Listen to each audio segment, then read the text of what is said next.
This month is a good reminder to be ready for any disaster because it's Emergency Preparedness Month. Channel 8's Ariana Martinez spoke with an emergency management team about what places of worship should be planning for. Ariana? Yes, I spoke with a few places of worship here in Lincoln over the phone today. There were a few who have safety teams in place, some have security teams on staff, and others are actively updating their facilities to be prepared for a disaster.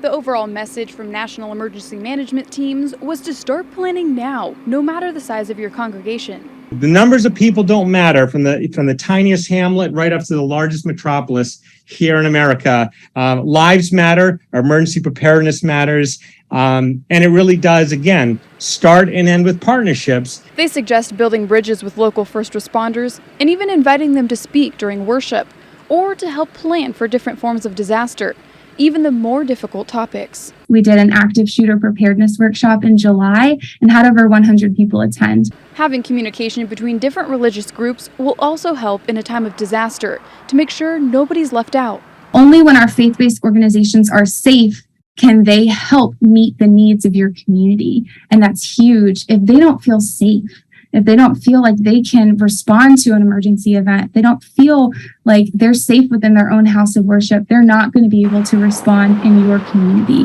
So figuring out what they need to know, what your houses of worship need and want to know more about is going to make all the difference. There are resources for places of worship to access. One is through the Department of Health and Human Services. The other is through Homeland Security and Emergency Management.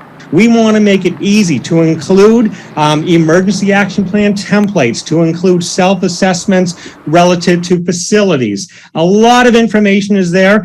We got to do some updating to be sure. It's challenging to keep these things updated. But then you'll also note in the lower right-hand corner, there's DHHS's Center for Faith-Based and Neighborhood Partnership Resources.